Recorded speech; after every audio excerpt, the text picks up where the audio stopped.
Hello, my students. Last class we learned classical conditioning. Okay, in this class we are going to learn about what is operant conditioning. നമ്മൾ പറഞ്ഞു learning തിയറിയിലെ മെയിനായിട്ട് മൂന്ന് തിയറിയായിട്ട് group ചെയ്യുന്നതിൽ first വണ്ണാണ് condition theory. Condition തിയറിയിൽ രണ്ട് theory ഉണ്ട്, classical കണ്ടീഷനിങ്ങും operant കണ്ടീഷനിങ്ങും. ഈ operant conditioning ആണ് ഇന്ന് നമ്മൾ പഠിക്കാൻ പോകുന്നത്. ഈ ഓപ്പറന്റ് കണ്ടീഷനെ പറയുന്ന വേറൊരു പേരാണ് ഇൻസ്ട്രുമെൻ്റൽ കണ്ടീഷനിങ്. ഓക്കെ, ഈ ഓപ്പറൻ്റ് എന്ന് പറഞ്ഞാൽ we can be define as a behaviour, അത് പ്രൊഡ്യൂസ് ഇഫക്റ്റ്. ഓപ്പറൻ്റ് എന്ന് പറഞ്ഞാൽ അതായത് ബി എഫ് സ്കിന്നറാണ്, അത് ഹാർഡ്വെയർ സൈക്കോളജിസ്റ്റാണ്. This theory is introduce. Who introduce this theory? This theory is introduced by B.F. Skinner, one of the eminent hardware psychologist ആണ്. As per the theory, people produce response that are rewarded and will not produce response that are either or not or punished. അതായത്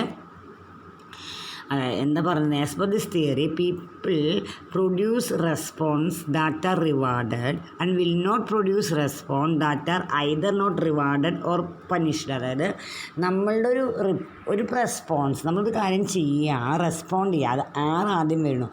respond ചെയ്യണത് എന്തിൻ്റെ ബേസിസിലാണ്? ആറിൻ്റെ ബേസിസിലാണ്. അതുകൊണ്ടാണ് ഈ operant കണ്ടീഷനിങ്ങിൽ നമ്മൾ എന്ത് പറയുന്നുണ്ട്, എന്താ പറയുക, ആറോ അല്ലെങ്കിൽ R&S എന്ന് പറയാം, റെസ്പോൺസ്. അതായത് നമ്മുടെ റെസ്പോൺസ് എന്ന് പറയുന്നത് എന്തിനെ ബേസിലിരിക്കും? നമുക്ക് കിട്ടുന്ന റിവാർഡിനെ ബേസിലിരിക്കും. നമുക്കൊരു കാര്യം ചെയ്താൽ റിവാർഡാണ് കിട്ടുമെങ്കിൽ വി വിൽ റിപ്പീറ്റ്.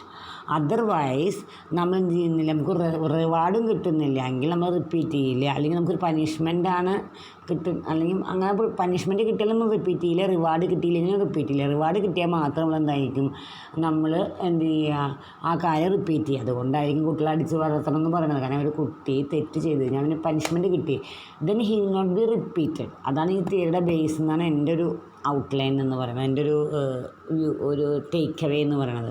അതായത് ഒരു കുട്ടിയെ അടിക്കാനുള്ള ബേസിക് റീസൺ എന്താണ്? ഈ ഓപ്പറൻ്റ് കണ്ടീഷനിങ് പ്രകാരം ഒരാളുടെ ആ റെസ്പോൺസിന് നെഗറ്റീവ് റെസ്പോൺസാണ് ഉണ്ടെങ്കിൽ he will not be rewarded. Okay, ഇനി സെയിം തിങ് നമുക്ക് എന്തെങ്കിലും പറയാൻ പറ്റും. ഒരു എംപ്ലോയി നന്നായിട്ട് ഓവർ ടൈം പണിയെടുത്തു. നമുക്ക് ആ റിവാർഡിന് നമ്മൾ മീൻസ് ആ റെസ്പോൺസ് അയാളെ ആക്ടിവിറ്റിക്ക് നമ്മൾ അസസ്മെൻറ്റ് സമയത്ത് അത് കൺസിഡർ ചെയ്തിട്ട് ആൾക്കൊരു എക്സ്ട്രാ എമൗണ്ട് കൊടുക്കുക, അല്ലെങ്കിൽ അഡീഷണൽ വർക്കിന് അഡീഷണൽ റിവാർഡ് കൊടുത്താൽ he will be repeat again.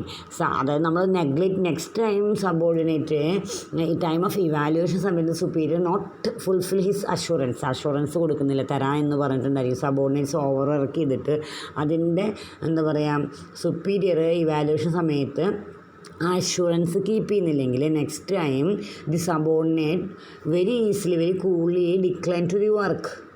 Okay, അപ്പോൾ ഇതാ പറയണത്, നമ്മൾ if a behaviour fail to a positive reinforcement, അത് പ്രോബബ്ലി ദാറ്റ് ഈ behaviour will be repeated decline. നമ്മൾ ഒരു പോസിറ്റീവ് റെസ്പോൺസ് കിട്ടുന്നില്ലെങ്കിൽ, അല്ലെങ്കിൽ നമ്മൾ റെസ്പോൺസിന് ഒരു പോസിറ്റീവായിട്ടുള്ള റെസ്പോൺസ് കിട്ടുന്നില്ലെങ്കിൽ, ആക്ഷന് പോസിറ്റിവിറ്റി കിട്ടുന്നില്ലെങ്കിൽ ആ വർക്ക് നമ്മൾ എന്ത് ചെയ്യുന്നില്ല, പിന്നെ റിപ്പീറ്റ് ചെയ്യില്ല. അതായതുകൊണ്ടാണ് വർക്കർ അയാൾ ഹാർഡ് വർക്കിനെ റിവാർഡ് ചെയ്താൽ he will B work hard again. അതാണ് ഒരു തിയറിയിൽ പറയണത് നമ്മുടെ ഓപ്പറൻ്റ് കണ്ടീഷൻ എന്ന് പറയുന്നത്. ഓപ്പറൻ്റ് കണ്ടീഷനിങ് പ്രൊഡ്യൂസ് വർക്കിന് അക്കോർഡിംഗ് ടു കോൺസിക്വൻസ്. അപ്പോൾ അതായത് ഒരു ബിഹേവിയർ അയാളെ എൻവയോൺമെൻറ്റിൽ ഇൻഡിവിജ്വൽ ലേൺ ചെയ്യുന്നത് ആ എൻവയോൺമെൻറ്റിൽ കിട്ടുന്ന റെസ്പോൺസിനനുസരിച്ചിരിക്കും. അപ്പോൾ ആൾക്ക് കിട്ടുന്ന റെസ്പോൺസ് നെഗറ്റീവ് ആണെങ്കിൽ അയാൾ റെസ്പോണ്ട് ചെയ്തില്ല, പോസിറ്റീവ് ആണെങ്കിൽ വീണ്ടും റിപ്പീറ്റ് ചെയ്യും. അതുകൊണ്ടാണ് കൂടുതൽ മോട്ടിവേറ്റ് ചെയ്യുന്നതെന്ന് പറയുന്നത്. അപ്പോൾ നമ്മൾ കാര്യം ചെയ്തു, വെൽ ഡൺ എന്നൊക്കെ പറഞ്ഞു വിചാരിക്കും. നെക്സ്റ്റ് ടൈം ആ കാര്യം ചെയ്യുകയാണെങ്കിൽ ഹീസ് റിവാർഡ് കിട്ടി.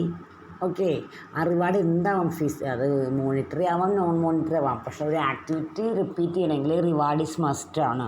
ഓക്കെ, നമ്മൾ റിവാർഡ് കൊടുക്കുന്നില്ല അല്ലെങ്കിൽ ഒരു പനിഷ്മെൻറ്റ് കിട്ടണമെങ്കിൽ he will be repeat again. അതാണ് ഓപ്പറൻ്റ് കണ്ടീഷൻ എന്ന് പറയുന്നത്. സിമ്പിളായിട്ടൊരു കാര്യമാണ്. ഇതാണ് ഏറ്റവും ഒരാളെ ബിഹേവിയർ ചേഞ്ച് ചെയ്യാൻ വേണ്ടി അതിൻ്റെ കോൺസിക്വൻസിനനുസരിച്ചിട്ടിരിക്കും he will whether he continue that behaviour change behaviour. അതായത് ടു ചേഞ്ച് ബിഹേവിയർ കോൺസിക്വൻസ് ആണ് മെയിനായിട്ട് ചേഞ്ച് ചെയ്യേണ്ടത്. ഓക്കെ, അപ്പോൾ ഇത് പോയിൻറ്റ്സ് മനസ്സിലായെന്ന് ഞാൻ കരുതുന്നു.